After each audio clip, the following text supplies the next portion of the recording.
Eu quero aqui fazer a leitura rapidinho em resumo, né? Porque é muita coisa. O pastor Natalino das Neves tem um trabalho uma contribuição muito grande secularmente, como profissional, né? Inclusive da COPEL, lá no Paraná. Mas nós vamos ver o currículo eclesiástico. Pastor Natalino das Neves é pastor auxiliar na Igreja Evangélica Assembleia de Deus em Curitiba, e é ADC, membro da Convenção das Assembleias de Deus no Estado do Paraná, CEADEP, da Convenção Geral das Assembleias de Deus no Brasil, CGADB. Doutor em Teologia pela PUC, primeiro doutor de programa de pós-graduação da PUC, mestre em Teologia da PUC, bacharel em Teologia pela Faculdade Teológica Batista do Paraná, com ênfase em exegese do grego e hebraico. Autor de vários livros, incluindo Justiça e Graça, Seu Reino não terá fim, e a Justificação pela Fé nas Perspectivas Abraâmicas e Paulino. Pastor Natalino das Neves, o senhor vai estar falando sobre esse livro que o senhor escreveu, né, que é um livro maravilhoso, que fala do cuidado de Deus com o corpo de Cristo.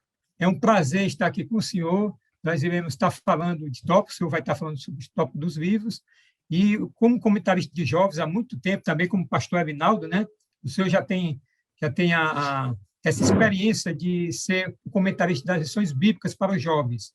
Então, meu pastor, fica à vontade, tá certo? O senhor vai falar do seu livro, né, dos tópicos, porque está no contexto das lições. Inclusive, o senhor fala de uma forma mais ampliada ainda. Por quê? Porque o livro, eu estive olhando, traz detalhes muito importantes, inclusive da autoria vamos dizer assim, da carta, né? Que se chama carta ou epístola, né? Você até fala no seu livro essa diferença entre carta e epístola, né? Nós sabemos que epístola ela tem uma conotação e modernamente a gente fala é carta, né? Ultimamente. Mas o senhor vai estar falando sobre isso, a autoria e também sobre as outras questões de primeira carta aos Coríntios. Então, meu pastor, fique à vontade. Nós estamos muito felizes com a sua presença, viu? Deus abençoe. Obrigado, pastor Sérgio. Obrigado, pastor presidente, pastor Antônio José, né, pela recepção. E também não sei se o pastor Linaldo Renovato ainda continua conosco. Um abraço aí ao pastor Linaldo também, estive escutando. Que Deus continue abençoando. Não o conheço pessoalmente, só também das suas literaturas. E é um prazer estar aqui com vocês, né, nesse momento aí, que é grupo de professores, corpo docente, e creio que alguns do corpo discente também presente. É um prazer estar com vocês aí participando deste momento e agradeço aí por essa abertura também para nós estarmos conversando. Só um comentário que eu acho que não é tão relevante, mas o currículo do livro ali saiu desatualizado, né? Está pós-doutorando. Eu terminei pós-doutorado em 2019. Eu mandei o currículo atualizado para a CPAD, mas eles acabaram colocando o desatualizado. Mas isso é só um detalhe. Então, o tema do livro, do trimestre, é o cuidado de Deus com o corpo de Cristo, lições da carta do apóstolo Paulo aos Coríntios para os nossos dias. Inclusive, até comentei, quando eu fiz meu título original, eu sugeri que fosse maturidade cristã, né? Eu vejo que o apóstolo trabalha bastante com essa questão da maturidade cristã, trabalhando com a imaturidade dos coríntios e reforçando para que houvesse um avanço para a maturidade cristã. Pastor Sérgio, nós não combinamos nada, eu vi que o senhor já colocou para me comentar todos os tópicos. Eu quero deixar aberto também, se eu puder fazer um resumo geral do trimestre, depois se quiser deixar aberto para as pessoas já fazerem perguntas, a gente comentar com as perguntas também, fica a critério. Se eu quiser que eu abordo lição por lição também, talvez se o pessoal for participando, acho que fica mais vontade. Mas não sei, fica mais dinâmico, né? Inclusive, pastor, nós temos o primeiro assunto, que é a primeira carta de Paulo à Igreja de Corinto, né? Se alguém quiser fazer uma pergunta nesse sentido. E o segundo assunto é a ação de graça pela Igreja de Corinto, divisões na igreja.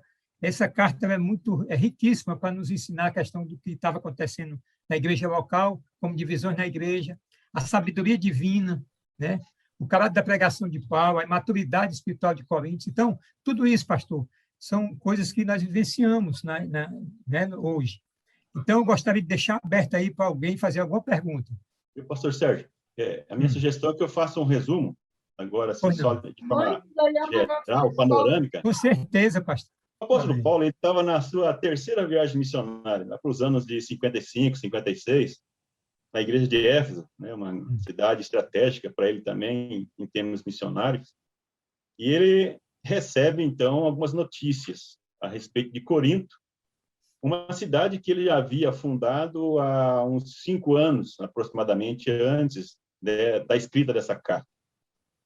Mas uma cidade, uma igreja, uma comunidade cristã, eu uso geralmente o termo comunidade cristã, porque ali temos várias comunidades, né, no início da igreja primitiva, e uma comunidade que ele teve frequentes contatos, tensões, conflitos, e ali ele expressa muito da sua questão emocional, quando ele escreve essas cartas, a preocupação com a reação, mas ali ele recebe algumas notícias, né? E eu coloco no livro, né? Na lição não é possível colocar, tem uma limitação de caracteres, então eu coloco uma estrutura no livro. Depois a CPAD acabou colocando uma estrutura na própria revista um pouco diferente, mas eu gosto da estrutura que eu coloquei no livro, separando nesses 3 momentos em que o apóstolo Paulo foi consultado. Em primeiro lugar, quando ele foi consultado pelos da família de Chloe, né? Que consultando, na realidade, informando, né, sobre a situação que estava vivendo aquela igreja, que corresponde aos 4 primeiros capítulos da epístola, em que eles apontam que haviam dissensões, partidarismo, lá na cidade de Corinto. Quando a gente fala dessas dissensões, é importante ressaltar que existiam 3 pensamentos principais que prevaleciam naquela época e também na igreja. Primeiro, o pensamento grego, ou também conhecido como pensamento helenístico, o pensamento romano e o pensamento judaico. A cultura grega helenística ela surgiu na época após o Império levantado por Alexandre o Grande, no final do 4º século a.C. Com a derrota para os romanos, né, no primeiro século, nós vemos que os gregos perderam a guerra para os romanos, mas a cultura estava tão estabelecida, tão arraigada, que os romanos não conseguiram sobrepujar essa cultura, e ela continuou. E é muito forte até os nossos dias de hoje, são muito influenciados pela cultura grega. Então, nós vemos que eles, pela cultura, ainda dominavam. E um pensamento que é preponderante dentro do pensamento grego é a questão do pensamento dualístico em relação ao corpo e à alma, que o corpo é matéria, e sendo matéria, ela é má, né? Ou ele é mau, o corpo em si, por ser matéria. E o espírito, a alma, né? Trabalhar mais com a questão da alma, daquela psique, era, no caso, a parte boa do ser humano. Ele separava, diferente do pensamento judaico, que influencia muito a questão do pensamento do apóstolo Paulo, apesar de ele ser cidadão da diáspora, ou seja, de fora da região de Jerusalém, mas também ele foi influenciado pela cultura grega, mas prevaleceu, no caso dele, o pensamento judaico. Então, com esse entendimento, nós vemos que acontece algumas divergências com relação ao uso do corpo, que a gente vai enfatizar mais na segunda parte. E também com a questão dos romanos, nós vemos aí do Império Romano muito forte a questão bélica, ou o domínio pela força, pelos exércitos, pela dominação, pela opressão, e a acentuação, ou o acentuado da diferença da classificação das classes sociais, apesar que o modo de produção escravista começou com os gregos. Na minha tese de doutorado trabalho um pouco essa questão do modo escravista, que começou com os gregos, e depois os romanos deram continuidade com um certo ar mais de violência, em que separava as pessoas, e essas pessoas como escravos, a classe social mais baixa, eles eram tidos como um instrumento de trabalho, como se você tem uma enxada ou outra coisa qualquer, um objeto, não como ser humano, tira a sua própria personalidade como ser humano, a dignidade, tratando-os como instrumento de trabalho, negociando e vendendo, sem direito sem direito de votos, sem direito à expressão, tem que apenas executar as ordens recebidas.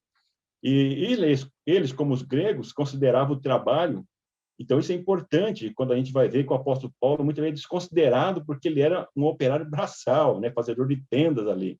Então, isso era humilhante, era uma ofensa para um grego, por exemplo, e para o pensamento romano também, que era alguém da classe inferior. Então, para eles, os escravos eram pessoas sem relevância. E a cidade de Corinto era uma cidade que tinha dois portos principais, dois grandes portos. A cidade é um istmo, ou seja, uma faixa de terra que é cercada, 23 quilômetros, se não me engano, de circunferência, cercada ali por mares.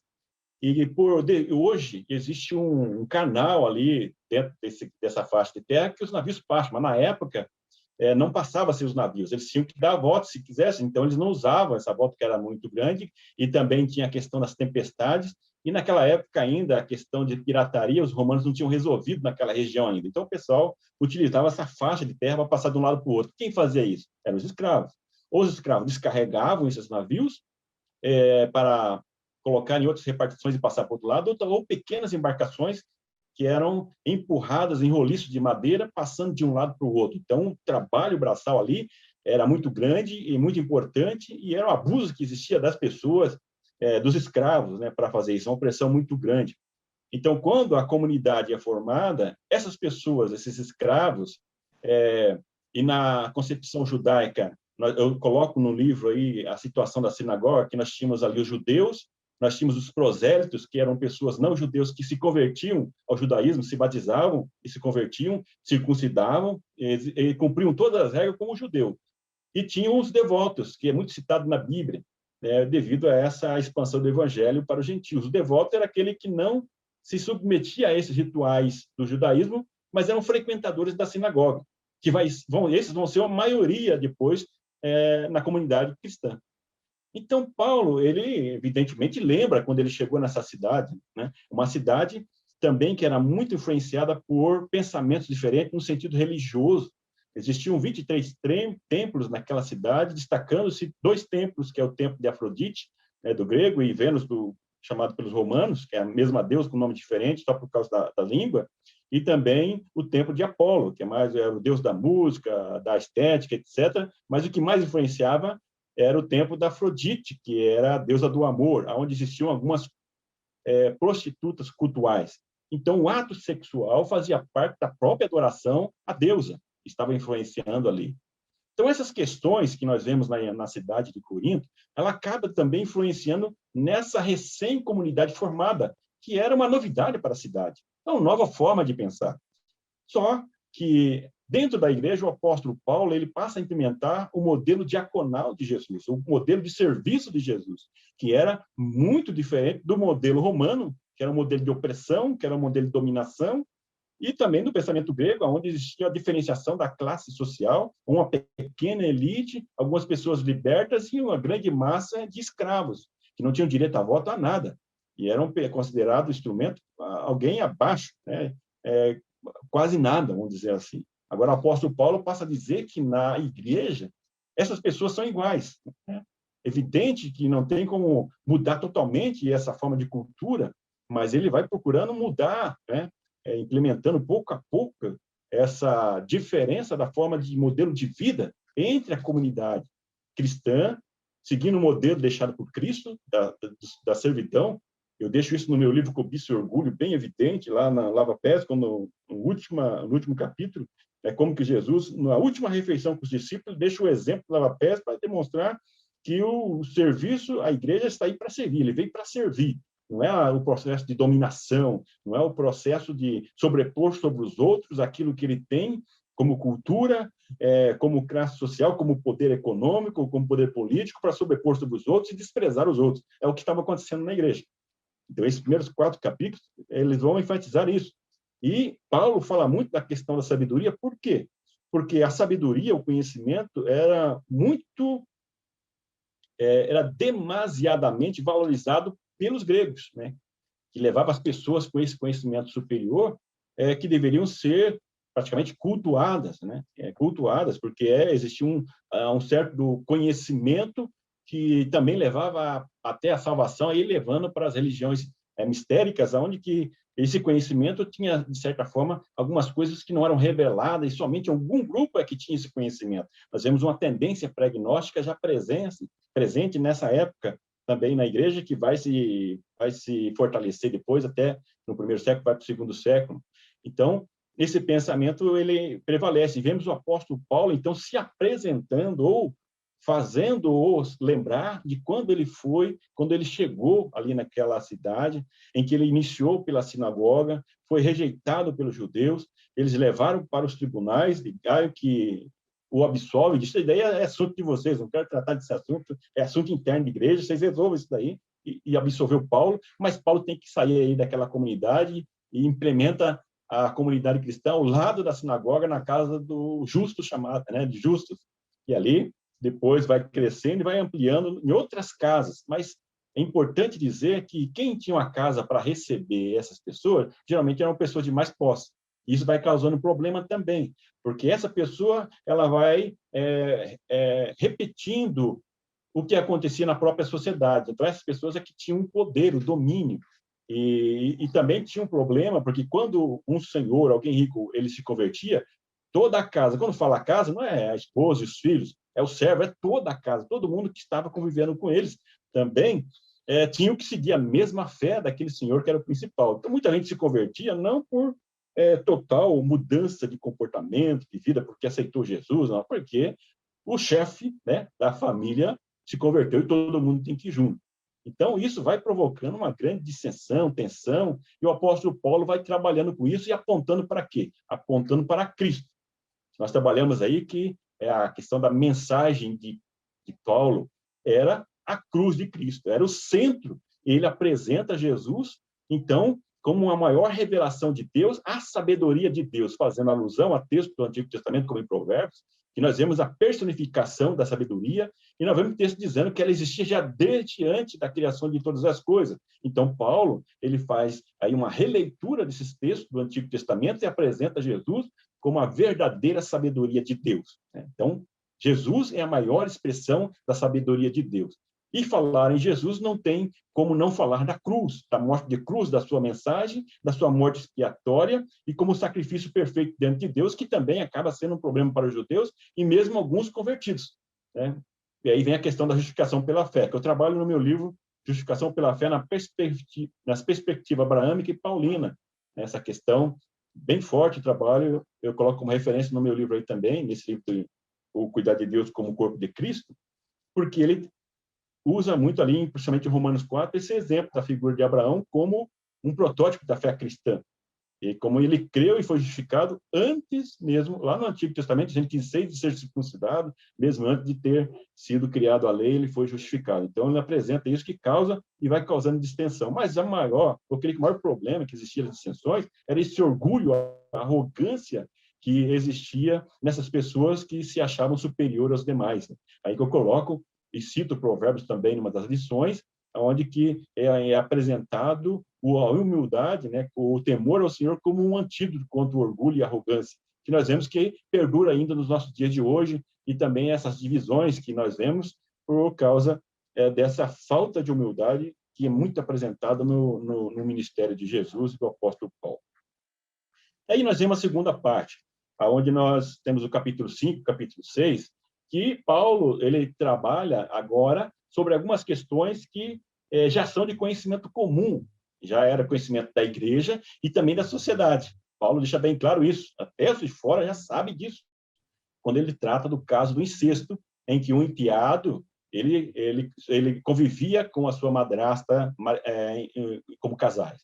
Então, Paulo, e ele chama a atenção desses que estavam questionando Paulo e que causavam divisão na igreja. Vocês querem ser tão bambambam aí na igreja, mas isso está acontecendo e vocês se vangloriam disso ainda, que Paulo diz que eles se vangloriavam, apontando isso como uma certa liberdade. Aí vemos, mais uma vez, esse pensamento dualista grego, onde que o corpo, sendo mal, podia fazer o que quisesse, que não tinha problema. E isso, para eles, acabava não incomodando e trazendo para dentro da igreja, tendo como algo comum. Aí, que nessa lição, trata de um assunto que dificilmente se trata, não lembro de se tratado isso em escola dominical, em revista, lições bíblicas, que é a disciplina. Da forma que nós trabalhamos aqui, apresentando o modelo que Paulo coloca, a importância da disciplina para o cuidado com o corpo de Cristo, mas coloca também qual é o seu objetivo, que é a cura espiritual. Não é para ser usado como vingança, como dominação, mas sim para a cura. E também a necessidade de que haja alguém cuidando, porque muitas pessoas interpretam mal aquela colocação do apóstolo Paulo, que seja entregue a Satanás, como diga assim, é imperdoável, está morto, acabou. Não, existe para que haja uma recuperação. Posteriormente, ele coloca já que a intenção disso é para que o espírito fosse salvo. Dentro dessa concepção do grego, ele entendia bem isso, porque, quer dizer, tanto o corpo como o espírito deveria ser resgatado, ser salvo. E daí vem o capítulo 6, onde é tratado das divergências, dos atritos internos da igreja, que agora está sendo levado para os tribunais romanos também. Então, no livro, eu coloco aí como que é o funcionamento do sistema romano, jurídico romano, que foi daí que hoje, né, o sistema jurídico hoje utilizou muito, né, a referência é o sistema jurídico romano, que é bem conceituado nesse sentido. Só que o apóstolo Paulo coloca que era um sistema corrupto, ou seja, de suborno, que as pessoas prevaleciam aqueles que tinham mais posse, que tinham mais poder e assim por diante. Então, nós vimos que o que estava acontecendo na igreja? Eu chego à conclusão, eu coloco aí uma sinalização no livro, de que quem estava fazendo isso eram as pessoas com maior poder aquisitivo, porque também existia um custo jurídico para você entrar com uma ação contra as outras pessoas. Né? Então, o que era mais acessível era que era nos portões da cidade, que é como se fosse hoje as pequenas causas. Então, nós vemos que o abuso que acontecia na sociedade estava se repetindo na igreja, e quando alguns se sentiam prejudicados, ele acabava levando para a justiça. E Paulo coloca, então, que a igreja poderia julgar isso internamente, para não escandalizar a igreja, para que isso fosse resolvido. Então, entra aí a questão, o que pode ser resolvido na igreja? É um contexto diferente do apóstolo Paulo e Coríntios para nós hoje, mas muitas coisas ainda podem ser resolvidas na igreja. Até que ponto nós podemos resolver essas questões ou questões internas da igreja na igreja? Eu acredito que isso é possível, pode ser analisado. Né? Então, é melhor uma boa negociação do que uma boa causa, né, sendo discutida, atrito e assim por diante. E aí entra a terceira parte da epístola, que é a partir do capítulo 7, que alguns obreiros vão até o apóstolo Paulo fazer questionamentos sobre algumas questões. Em especial, no início, a questão do casamento. Existe uma pergunta que se poderia haver abstinência sexual dentro do casamento. Por quê? Por causa desse pensamento, que eu já citei anteriormente, do pensamento grego, de que o corpo era mau. Aí criava dois extremos. Ou seja, o primeiro extremo é que, se o corpo é mau, você pode fazer o que quiser com o corpo, que não tem problema nenhum, porque o que importa é a alma, é o espírito, é a parte espiritual, imaterial. Então, o corpo é irrelevante. E tem um outro extremo, que se o corpo é mau, então você tem que amortecer o corpo, você tem que sacrificar o corpo. Isso vai se acentuar muito no terceiro século com o maniqueísmo, como uma continuação do gnosticismo mais acentuado, em que as pessoas puniam o corpo, né? Você deve ter assistido filmes, figuras onde as pessoas martirizando o seu próprio corpo, né? Cortando e assim por diante, achando que isso vai trazer penitência para o corpo. Então, são dois extremos. Mas o que é questionado aqui com o apóstolo Paulo é sobre é possível, é permitido a abstinência sexual dentro do casamento? É porque algumas pessoas, mesmo no casamento, estavam se abstendo da sexualidade, do ato sexual com o seu cônjuge, para se santificar, como se isso fosse algo mal também para o corpo. Então, o apóstolo Paulo falou, olha, isso aí é sacrifício de tolo. Isso não é, o casamento é abençoado. Eu trabalho muito isso no livro Cobiça e Orgulho, não sei se tiveram acesso a esse livro também, né, Cobiça e Orgulho, que eu trato dos temas dinheiro, sexo e poder. Então, o sexo como algo abençoado por Deus, dentro do casamento, que deve ser desfrutado, não é somente para a procriação, mas é para ser desfrutado pelo casal. Desfrutado mesmo. E aqui o apóstolo Paulo, ele traz uma novidade, algo inovador para aquela época, onde a mulher, ainda hoje a mulher não tem tanto voz ativa assim, imagina naquela época. Então, ele coloca a mulher na mesma condição de igualdade com o homem para tomar a decisão no momento da sexualidade. Se vai ter o ato sexual, quando vai ter, como. Então, ele coloca essa liberdade tanto para um como para o outro. Era algo inédito também para aquela época. Então, Paulo, ele normatizando essa questão do casamento. É a questão de alguns que queriam também manter a vida de solteiro para sempre, os viúvos também, mas Paulo deixa bem claro que isso é para quem tem um dom, para quem tem o dom, que tem uma preparação para ter essa vida, e nem todos têm essa capacidade. Paulo deixa bem claro, e eu deixo isso bem desenvolvido aqui, a questão do livro, também. E aí nós vemos também, no capítulo 8 ao capítulo 10, a questão das carnes sacrificadas aos ídolos. Como eu disse lá em Corinto, existiam 23 templos, né? E ali, na parte central, onde tinha a questão de resolver a questão jurídica, também tinha a questão religiosa, tudo próximo, tudo ali, os deuses aí, eles faziam lá os sacrifícios aos deuses. E isso era uma questão econômica também muito forte para a igreja, ou para a cidade, porque movimentava a cidade e movimentava também o açougue, porque eles sacrificavam para os ídolos, uma parte existia a refeição comum, que era dada também, que isso depois vai ser importado para a igreja, na refeição ágape, eles acabavam tendo a refeição comum, e há muitas pessoas ali, essa parte era a parte, vamos dizer assim, do voluntariado, muitas pessoas poderiam comer parte da carne lá de graça, vamos dizer assim, gratuitamente, vamos dizer assim. Então, ali era a oportunidade a única oportunidade da pessoa comer uma carne na vida, né? Porque, talvez, muitos que tinham um escravo, por exemplo, não tinham uma boa alimentação, então era uma boa oportunidade para eles. Mas parte dessa carne era levada para o açougue e era vendida para a cidade. Então, as pessoas consumiam isso normalmente. Agora, imagine que isso eles vivem normalmente e, de repente, é fundada a igreja, essas pessoas vão para a igreja, se convertem, e aí continuam com a mesma prática. Incomodam quem? A maioria que tinha uma ascendência que haviam vindo do judaísmo, então eles se incomodam com isso, porque na cidade toda eles usavam normalmente, com exceção da comunidade judaica, que não comiam carnes sacrificadas ao ídolo. Isso é tratado lá no Concílio de Jerusalém, quando Paulo vai lá em Atos 15, né, lá por volta de 49, 50 antes de Cristo, ou depois de Cristo, que eles trataram esse assunto e disseram que era para se abster também, né, da carne focada e desse também a questão da circuncisão, que era só por judeus. Mas certo que começa a haver essa distinção entre eles, e Paulo é interessante que ele fala que os fortes são aqueles que sabem que só existe um Deus e que não existe outros deuses. Essas carnes, então, elas são como nada, não vai ter problema. Então, Paulo fala assim que os fortes entendem isso e poderiam conviver com isso sem problema.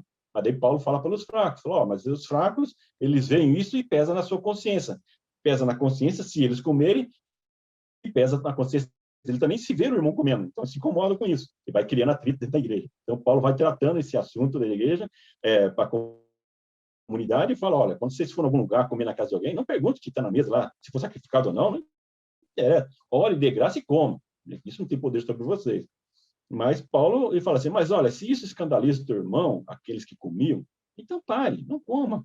Vai, como dizendo assim, que haja bom senso entre vocês e não comam da carne sacrificada ao ídolo para não escandalizar teu irmão e não ferir a sua consciência também. Então, isso que o apóstolo Paulo, ele coloca para a igreja, dar essa sábia orientação para um bom senso, para uma boa convivência entre eles. Aí vem os capítulos, o capítulo 12 e 14, vamos dizer assim, destacar, e entre eles o capítulo 13. Entre o 12 e 14, fala dos dons espirituais, mas no final do capítulo 12, quando ele fala dos dons espirituais, que está sendo abordado, e muito bem abordado pelo pastor Elinaldo Redovato, então é uma complementação, não sei se vocês perceberam isso. Então, a CPAD recomendou que eu escrevesse esse comentário, o livro, mas não abordassem de forma detalhada o capítulo 12, e eu respeitei isso, né? Fiz só uma menção lá no início, quando Paulo fala que eles tinham abençoado por dons, era cheio de dons, então eu faço assim uma forma bem resumida os dons espirituais, né? Porque está sendo tratada aí pelo pastor Elinaldo Redovato. Então, aí está detalhado. Mas Paulo, no final do capítulo 2, quando ele fala dos dons, ele fala assim, mas agora eu vou apresentar para vocês um caminho mais excelente. Que caminho que era esse? Então, ele apresenta o poema do amor, ou o hino do amor, que é o amor. Então, colocando o amor como a base de tudo.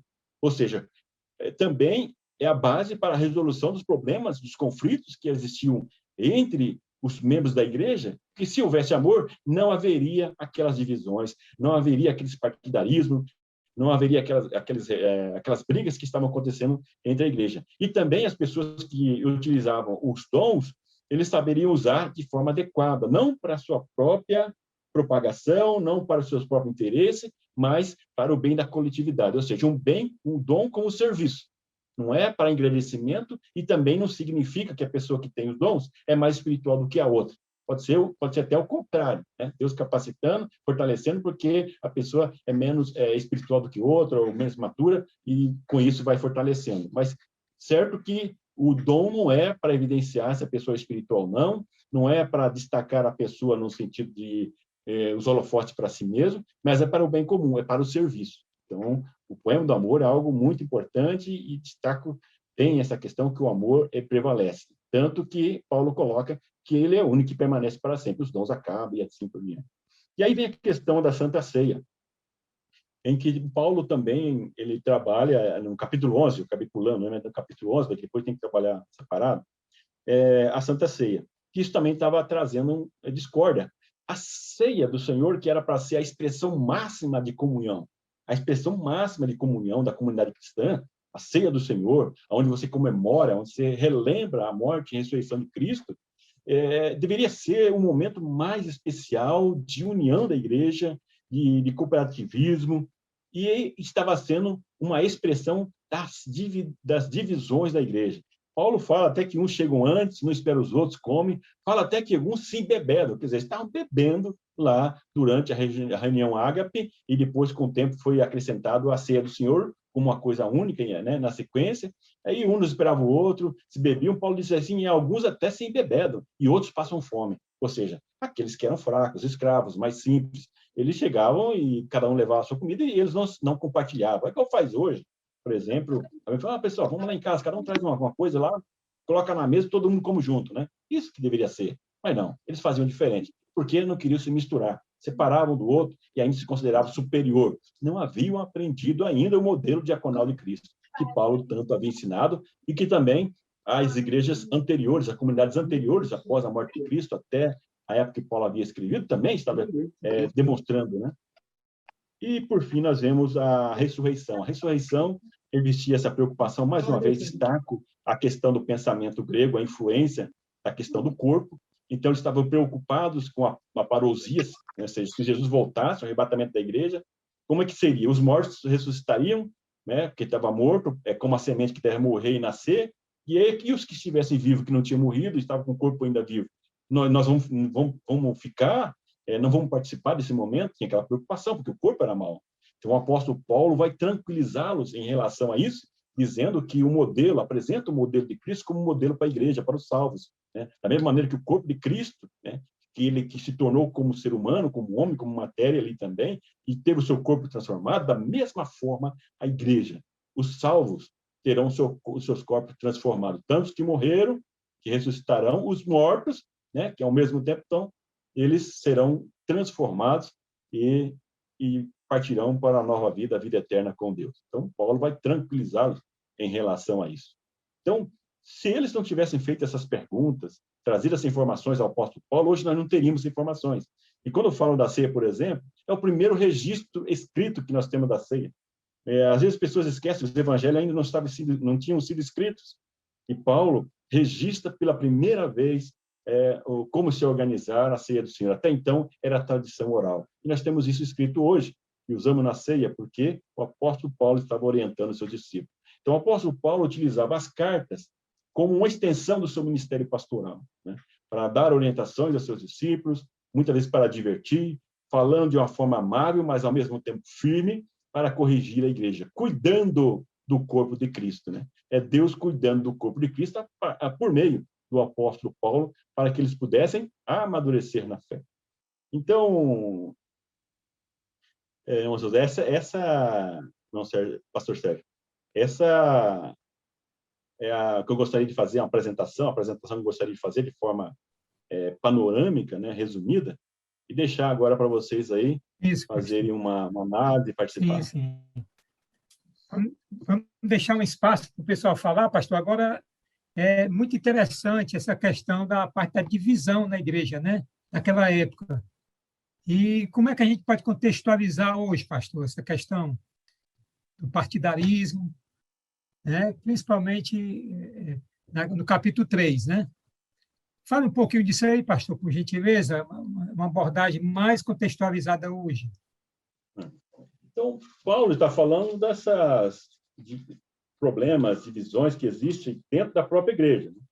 Às vezes o pessoal acaba utilizando isso aqui, se for aplicar para divisões, né, que o pessoal divide, abre novas igrejas, etc. Então tem que fazer explicar que é uma aplicação. Está fazendo uma aplicação. Mas o que Paulo está falando aqui é na convivência deles dentro da própria igreja. Então, o que eu coloco aqui? Primeiro, as dissensões e seus prejuízos para a igreja. Uma exortação com amor e humildade para não causar dissensões. Paulo, essa maneira como que Paulo fala, os discípulos já havia dissensões de forma amável. A dissensão prejudica a unidade da igreja, já mencionei. Ele identifica a fonte e a informação. Isso aqui eu acho interessante, pastor Sérgio. Eu não troquei o nome do senhor, não, é Sérgio mesmo, né? Isso mesmo. Fiquei preocupado, que eu troco o nome das pessoas. Então, tá certo, pastor. Aqui é interessante que Paulo ele identifica a fonte, quem falou, o que falou e quem falou. Eu destaco isso aqui no livro, eu acho que isso é importante, porque às vezes acontece pessoas que levam informação, mas não com esse intuito que os da família de Chloe aqui queriam, que vai provocando dissensão na igreja. Aquelas pessoas que do leve traz, sabe? Isso. É igual minha esposa, quando recomenda para mim, fala assim, olha, cuidado, quando alguém falar uma coisa para mim, se ele trouxe para você, pode estar levando para outro também. Isso. Então, minha esposa chama minha atenção para isso. Então, olha, não fala nada, porque mesmo quando você fala nada, balança a cabeça, e a pessoa fala, ele concordou, falou. São pessoas que, às vezes, gostam de causar confusão e trazer concórdia dentro da igreja também, né? Então, quando você trata um assunto e você identifica quem falou, coloca as pessoas, olha, fulano falou e tal, evidente que pessoas têm dificuldade com isso, eu acho que isso é importante, porque a pessoa se identifica. Foi eu que falei, e olha, eu falei por isso, por isso, por isso. Então, tem muito prejuízo também, porque às vezes as pessoas não identificam a fonte, tratam, e não é verdade. Então, cuidado. Isso. Diferença de opinião, eu coloco aqui a diferença de opinião também. Então, isso eu acho que é importante na igreja. As pessoas que têm dificuldade de lidar, ouvir as pessoas, e às vezes as pessoas têm uma opinião diferente, né, um pensamento diferente, e as pessoas acabam tratando essa pessoa como um inimigo, ou tratando essa pessoa como se fosse alguém contrário a ele. Ele não tem habilidade para saber ouvir. Muitas vezes não tem isso na igreja. Formação de grupos rivais, aqui fala dos grupos, acho que não precisa ficar sobre isso. E aqui a questão dos méritos da cruz, né? E o perigo de ser narcisista pós-moderno. O que coloco aqui? E o perigo de pregar o evangelho por ostentação. Nesse caso aqui, eu destaco que causa esses problemas. As pessoas, quando eles estão mais preocupados, pastor Sérgio, consigo mesmo. Sim. Ele está mais preocupado consigo mesmo, em Sim. chamar a atenção para si. Tá? Isso, narcisismo. Achar que ele é o dono da verdade, né? E isso acontece muito na igreja hoje, nos nossos dias ainda também, infelizmente. Né? As pessoas que acham que ele é o dono da verdade, que ele prega, ele é o principal, e eu coloco aqui no livro, ainda que alguns usam a expressão assim, né? Eis aí o grande, eu coloco o grande em maiúsculo, né? O grande, daí coloca em minúsculo, homem de Deus, né? O grande homem, coloca de Deus pequenininho, minúsculo, né? Em vez de colocar, eis aí o homem minúsculo do grande Deus, né? Pessoas que tomam para si as projeções como se ele fosse o dono da bênção, se o poder tivesse no nome dele, eu tive tal lugar, preguei, tive várias pessoas que se converteram.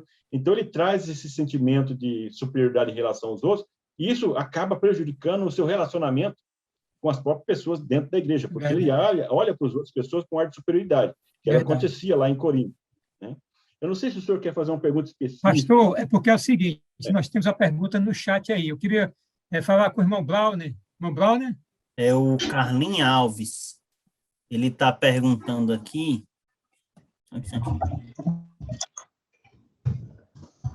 Carlinhos Alves é um dos nossos comentaristas dos adultos. Só um instantinho, porque o chat passou aqui. Só um instantinho. Mas ele pode fazer diretamente. Paz do Senhor, pastor. Como o senhor vê o capítulo 12 e 13 no que diz respeito ao batismo no Espírito Santo? Irmão, eu vou pedir desculpa. Esse eu não vou entrar, que é um assunto do pastor Linaldo Renovato. Né? Isso. Está dentro do critério lá da lição dele.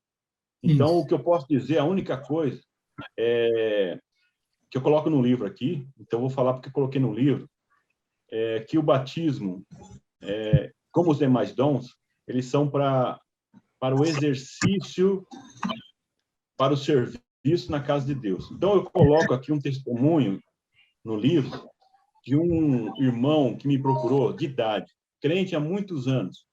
E ele me procurou um determinado dia e pediu para conversar em particular, e ele disse assim: pastor, eu tenho tantos anos de crente, eu tenho sido uma pessoa assim que tem procurado fazer as coisas certas, e até hoje não fui batizado com o Espírito Santo. Pastor, o que está errado comigo? Daí eu falei para ele: não tem nada errado com o senhor com relação a isso, né? Isso é Deus dá, e ele dá segundo a sua vontade. Isso não quer dizer que o senhor não é salvo, que o dom de falar em línguas, né, ou falar em línguas, como nós pentecostais utilizamos, o batismo com o Espírito Santo, ou falar em línguas, não é identificação de salvação. O que identifica a salvação é o fruto do Espírito, que eu trabalho no livro também. O que eu tenho que destacar é isso, né? E que o amor é mais importante do que os dons. Aí o restante é com o pastor Linaldo. Tá certo. Irmão Brownie, mais perguntas, irmão Brownie? Pastor Sérgio, eu queria fazer uma pergunta, pastor Sérgio.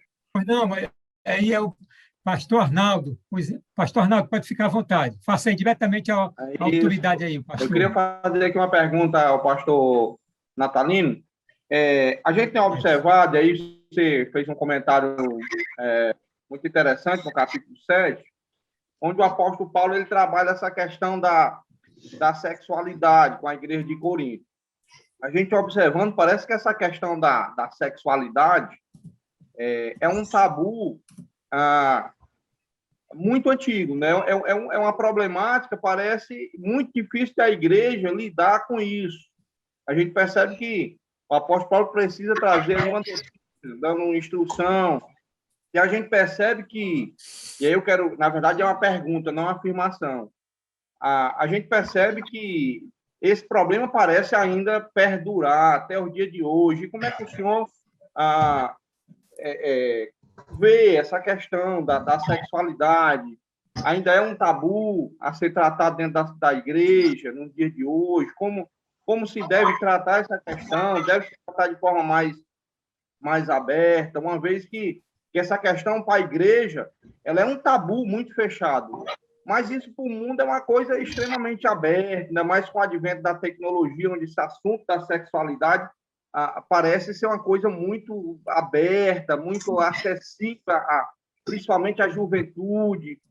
E eu particularmente ainda vejo isso como um tabu muito grande a ser tratado na igreja. Acho que deveria se repensar um pouco mais sobre isso e trabalhar isso mais à luz das escrituras. Mas eu queria que o senhor comentasse um pouquinho sobre isso, por favor. Ok. Como que é seu nome mesmo? Arnaldo Vasconcelos. Eu sou dirigente de uma congregação, sou presbítero dirigente de uma congregação aqui em Fortaleza. Presbítero Arnaldo, obrigado aí pela participação. Eu não sei se o irmão conheceu esse livro aqui que eu publiquei em 2019, o Comentário dos Jovens. Não conheci, mas vou procurar comprar e conhecer. Cobiça e orgulho. Eu cito aqui como referência nesse livro. Por favor, desliga o seu microfone, irmão Diego. Gentileza. Diego, por favor, desliga o microfone. LTR10. Diego, por gentileza. Então, ela entra a água e não faz o processo de lavagem, né? Diego, por favor, desliga o seu microfone. Por favor. Diego, a paz seu, meu irmão. Vou desligar, pastor. Pronto, obrigado. Pronto, faz o seguinte. Tá bom. Esse livro aqui, Cobiça e Orgulho, foi 2019, segundo trimestre, um comentário que eu escrevi e causou, assim, segundo informações que eu recebi, um grande impacto. Cobiça e Orgulho, eu coloco no final desse livro meu aqui como referência e utilizo algum texto aqui também dele.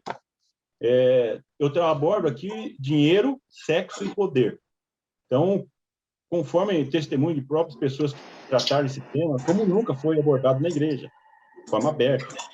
Então, eu acho que tem que ser aberto mesmo, tem que ser tratado assim, mais diretamente. A sexualidade é apresentada por Deus. Eu trabalho nesse livro que, com o relato da criação, desde lá já fica evidente que o sexo é algo bom, criado por Deus, para que o homem e a mulher, dentro do casamento, tenham prazer. Deve ser desfrutado a sexualidade.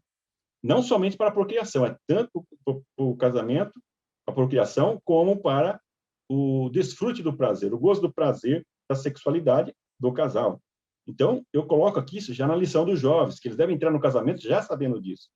E aqui eu cito, e às vezes nos vídeos que eu comentei sobre esse assunto também destaquei, que se os jovens, se os pais, em primeiro lugar os pais, eu destaco isso, em segundo lugar a igreja, os obreiros, né, os professores, os líderes, não tratarem desse assunto com os jovens, não pensem que ninguém vai tratar, alguém vai tratar.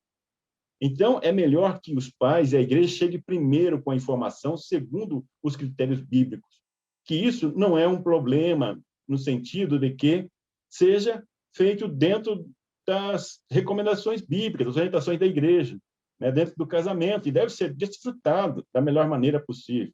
Deve existir uma orientação pré-nupcial para o casal. Quando eu vou fazer um casamento, geralmente eu faço uma conversa com o casal antes do casamento, trazendo orientações com relação a isso, desmistificando a questão da sexualidade como um pecado, como algo mal.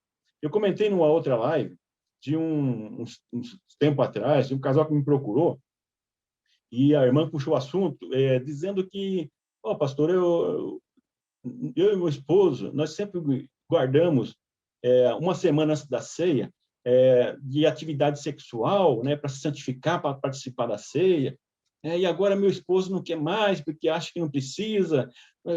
Dá uma orientação para ele, pastor. Eu falei, eu vou dar orientação para os dois, né? Não há problema nenhum em vocês terem relacionamento sexual, até no dia da ceia. Isso é abençoado por Deus, são casados, então, não tem problema. Isso não é pecado e não vai deixar de ser santo para participar. Não é. Por quê? Se tem problema na ceia, tem problema em qualquer dia. Isso é algo para ser desfrutado. Não tem assim, não acabou, tem os filhos e agora acabou. Não, para desfrutar. Foi criado por Deus e é algo bom. E os jovens, eu entendo que já devem entrar para o casamento já sabendo disso, sendo bem orientados. Em primeiro lugar, pelos pais, conversar isso abertamente, né?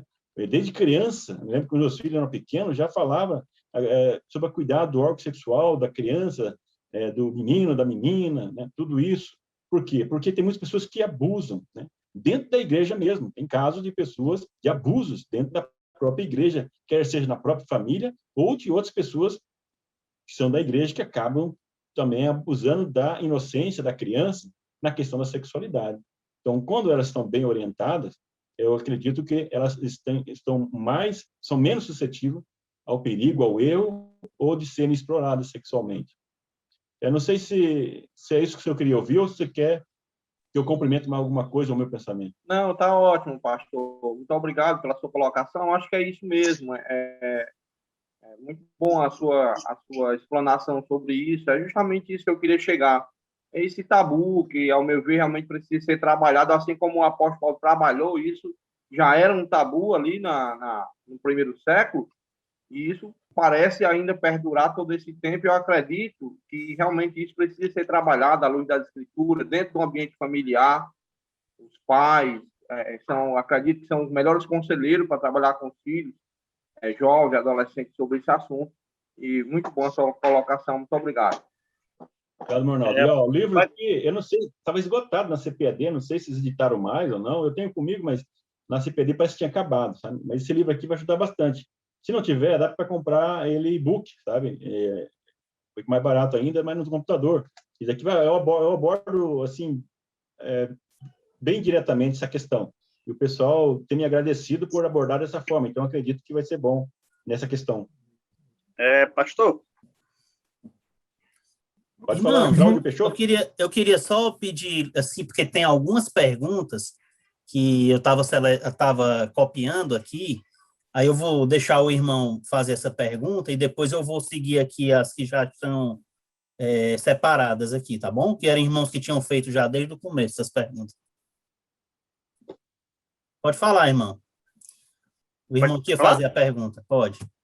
Pronto. Pastor, o senhor colocou essa questão do capítulo 3, né, quando o senhor comentava, e quando a gente observa o início do capítulo 3, Paulo ele atribui o que vai acontecer posteriormente a um comportamento carnal, o fato de acontecer esse tipo de partidarismo, né, quanto aos irmãos dali de Corinto. E aí Paulo vai tentar deixar isso muito bem claro lá na frente, que a questão aqui não é sobre quem faz ou sobre quem deixa de fazer, mas a Deus que dá o crescimento, que as pessoas aparentemente estavam se apegando, né, aos líderes, né, estavam meio que criando partidos ali, uns de um, outros de outros. Eu, particularmente, já fiz e tenho feito alguns trabalhos que envolvem os jovens, e é muito comum no meio deles, principalmente nos trabalhos de grupos que eles executam, sempre ter esses probleminhas, né? Então, eles criam pessoas que se apegam muito e, ao invés de a igreja crescer, né, em discipulado, né, em evangelização, termina que aquilo meio que divide, em certo momento, a igreja. Eu queria que o senhor acrescentasse para nós, dentro desse contexto, né, em que Paulo atribui a um tipo de carnalidade o perigo, né, dessa visão, né, o perigo de o líder não trabalhar isso muito claro com a juventude, né, que os discípulos não são para eles, os discípulos são de Cristo, isso precisa ser muito bem estabelecido para que não haja uma divisão futura no meio da igreja, como a gente tem visto muito, principalmente nessa migração, né, de muitos jovens para outros segmentos, como o calvinismo e etc. e tal. O que o senhor poderia nos acrescentar em relação a isso, né, a esse problema espiritual, né, atribuído por Paulo a um tipo de carnalidade em relação a esse tipo de divisão? Tá bom. Eu coloco ali no livro até que a preferência, né, por alguém ou intimidade mais com um do que com o outro não é o problema, né? O problema é quando as pessoas usam isso para se vangloriar dessa proximidade, né, ou dessa forma de pensar igual ou agir, que se identificam, e acabam desprezando as outras pessoas que têm preferência diferente ou para a pessoa sobrepor. Vou dizer, no caso ali, eles diziam, olha, o Paulo deixa bem claro que uma das coisas que eles se vangloriavam é de ter sido batizado por fulano ou beltrano. Paulo chega a dizer assim, ainda bem que eu batizei poucos aí, né?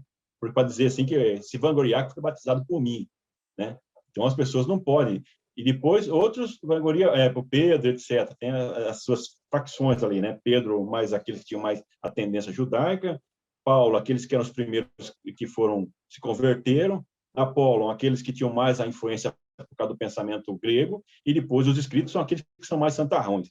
Então, eles acabavam se identificando, se achando cada um superior ao outro, mas o que eu destaco ali, que os líderes, na realidade, não buscavam isso. Eles buscavam ser cooperadores, como você cita a lição que depois é trabalhado, quando Paulo fala a comparação entre ele e Apolo, ver que Paulo, ele não desfaz de Apolo, mesmo que não foi ele que enviou, não foi ele que preparou, não foi ele que capacitou, mas depois ele vai trabalhar com ele. Ele fala, entre eles não tinham objetivo nenhum de tomar vantagem sendo líderes, né? Aí você está falando dos liderados que acabam, né, criando essa dificuldade que estava acontecendo lá. Eles estavam criando essa dificuldade.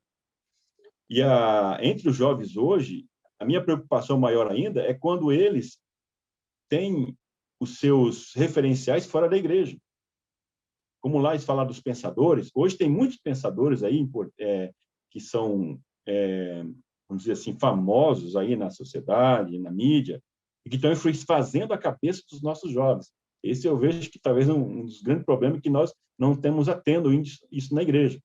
E às vezes chegam lá na igreja, as pessoas, os nossos líderes, né, muitos dos nossos líderes não estão preparados para lidar com esses jovens. E a igreja, ao meu ver, né, eu estou dizendo isso como Paulo fala, digo eu, né, ao meu ver, ela não está se apercebendo disso, e os jovens estão perdendo muitos referenciais aí na igreja. E quando tem, daí vem essa questão que você falou, vem as preferências a ponto de criar desentendimento ou criar nas pessoas alguma superioridade por afinidade com algum líder. Aí é um problema. Agora, a preferência, irmão Cláudio, é normal e vai acontecer, né? Você deve ter, eu tenho, talvez um pregador ou outro, mas deve ter sempre o foco que todos somos cooperadores, como Paulo coloca, de Deus, e todos são usados de Deus da sua forma, né? Mas eu acho que eu não respondi você tem liberdade, Cláudio, de falar assim, não, eu acho que o senhor não respondeu bem ao que eu queria, eu quero focar mais nisso. Não, mas é basicamente isso mesmo, sabe, pastor? Porque, principalmente com relação ao versículo 3, em que Paulo diz assim, porquanto havendo entre vós ciúmes e contendas, não é assim que sois carnais e andais segundo os homens, né? Então, o ponto que eu queria que o senhor focasse era nessa questão desse tipo de problema acontecendo ali no meio, né? Paulo diz que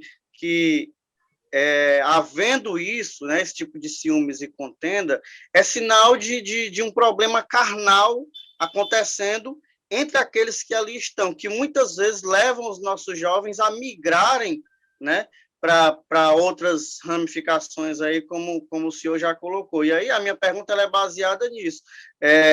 O que o senhor pode nos acrescentar em cima desse risco, né? Por exemplo, eu tenho grupos ali em que eu vejo os jovens, eles baseado muitas vezes numa referência de fora, perigosa, né? Do digital influencer desse aí, ele criar ali meio que um partido na igreja a ponto dele não deixar entrar e nem facilitar que saiam. E no futuro isso, como eu já vi diversas vezes, sempre causa um problema de divisão futura, que deveria abençoar a igreja, muitas vezes traz um problema. Então, o que eu queria ouvir da sua parte, no seu comentário, porque eu não li, não conhecia, né? Na verdade, estou conhecendo esse livro agora, eu não vi o que o senhor contou a respeito disso, né? Sobre esse perigo aí de, por exemplo, o pastor da igreja ele permitir que isso se alastre, ele não ter esse cuidado, né? Da forma que o jovem está crescendo e gerando discípulo também para a igreja. Sim, no caso entendi, liderança, jovens que surgem como liderança e está levando pessoas para atrás dele, isso, né? Exatamente. Tá. Então, é diferente do que estava acontecendo lá em Corinto, né? Por isso que eu estava colocando. Então, na Corinto não estava acontecendo isso, né? Os líderes não estavam tentando dividir a igreja e nem buscando benefício para si mesmos. Eles eram cooperadores e eram unidos, tanto o apóstolo Paulo como o Apolo. Não acontecia. Eu até destaco ali que quando Apolo chegou lá em Corinto, que ele chegou lá em Éfeso, ele era muito eufórico, ele veio da escola de Filon, de Alexandria, que era muito alegórica, tem um estilo bem também diferente de Paulo, né? Tipo aquele crente que gosta de alegorizar tudo, né? E chama atenção, e o pessoal vai tudo atrás. Ele despertou o interesse do casal Priscila e Áquila, eles ficaram impressionados com ele, mas viram que não tinha base, né, a pregação deles, e acaba levando eles e discipulando. Eu coloco isso aqui no livro, tá? Então, discipulam ele, preparam, e depois os irmãos mandam uma carta e mandam ele para Corinto. Quando ele chega em Corinto, ele abafa lá, na linguagem popular. O pessoal gosta, mas também os gregos, né? A oratória dele é também diferente. Mas quando Apolo percebe que eles querem idolatrá-lo, ele pega e se manda. Ele não era oportunista, ele é diferente desse que você está falando. Exatamente, esse é o ponto. Ele foi para Éfeso. Foi lá para Éfeso porque viu que o negócio ia complicar. E depois, lá em Éfeso, depois ele encontra Paulo. E quando Paulo escreve essa epístola, lá no capítulo 16, ele disse que Apolo estava com ele. Paulo insistiu para que ele voltasse lá em Corinto, e Apolo não quis, porque Paulo queria aprender mais do apóstolo Paulo, que eles rejeitavam, que era alguém que não era de uma boa oratória, apesar de ter de formação oratória, mas não era alguém como não falava muito tão bem assim o grego tal, apesar de falar, mas não impressionava como Apolo. Apolo não se aproveitou disso e ficou aos pés de Paulo aprendendo, né? O Paulo que eles desprezavam. Então, ele foi diferente desse jovem. Então, tem muitas pessoas que querem, sim, tomar espaço.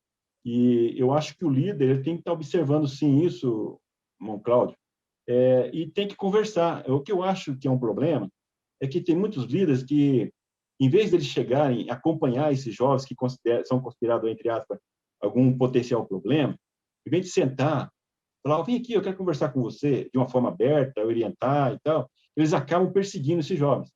Que eu vejo que acontece muito isso. Eu acho que é o pior caminho, porque essa pessoa fica revoltada contra a própria liderança, ele não cresce, não aprende, e leva outros com ele, porque vê aquela situação e fala, por que o pastor perseguiu ele? O pastor está oprimindo fulano e tal. Tem muitos pastores, líderes que têm esse caminho. Eu acho que não é esse o melhor caminho. É a minha opinião. Eu acho que o pastor deve chamar esse jovem e orientá-lo. Oi? Quando pega no joio, bate no trigo. Ah, Pastor, aqui. nós gostaríamos, já temos mais uma pergunta, né? O irmão Brado vai fazer só mais uma pergunta, porque a gente vai, após isso aí, fazer um sorteio desse livro maravilhoso, né? Que o senhor escreveu, e fazer mais outras perguntas rápidas, mas para quem está presente. Mas eu gostaria de o irmão Brado fazer mais uma pergunta.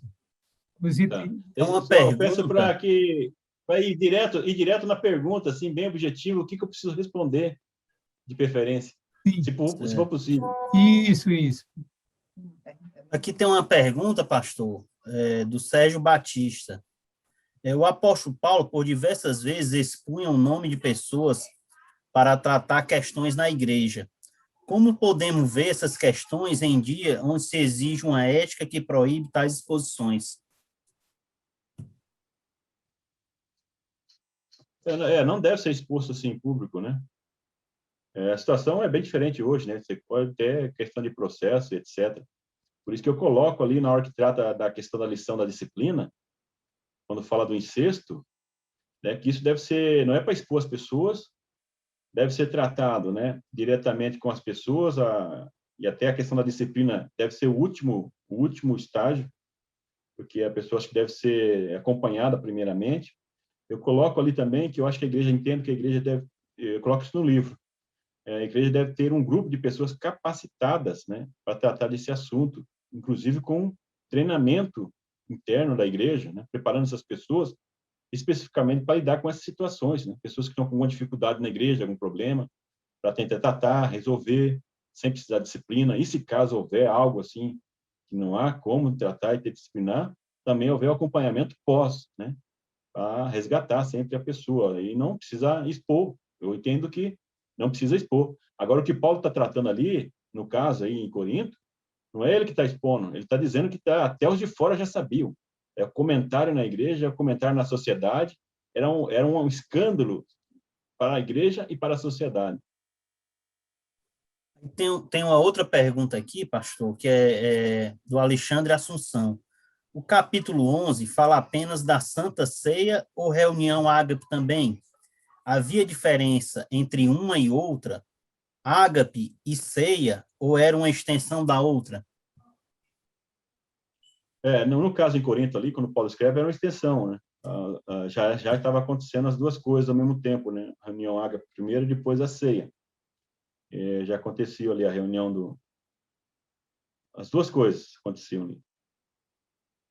Beleza.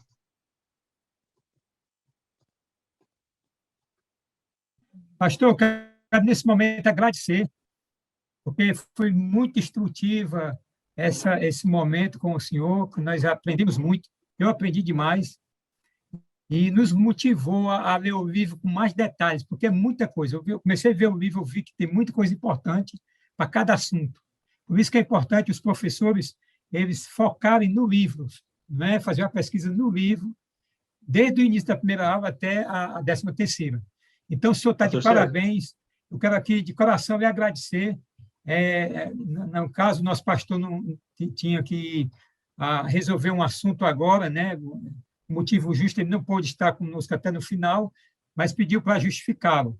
E eu quero dizer para o senhor que estamos muito felizes, viu? E, nesse momento, pastor, eu estou lhe acompanhando nas outras lives, viu, por aí.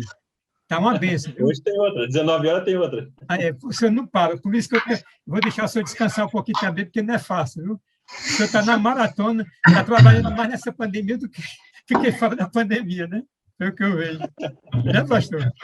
Mas é bom estar com pessoas, igual vocês aí que eu não conhecia. Nossa, eu gosto muito de conhecer as pessoas nas regiões aí, realmente quando presencial, melhor ainda, quando você conhece as pessoas e cresce com essa diferença cultural. É uma das melhores coisas para mim na minha vida. Pastor, agora eu queria só, nesse momento, pedir para um pastor que está conosco aqui. Nós temos aqui o pastor Arnaldo, né? Pastor Arnaldo, o pastor, e depois dessa relação nós estaremos fazendo sorteio, né? E mais uma vez eu quero agradecer pela presença do pastor Natalino das Neves, comentarista abençoado da nossa igreja, da nossa CPAD.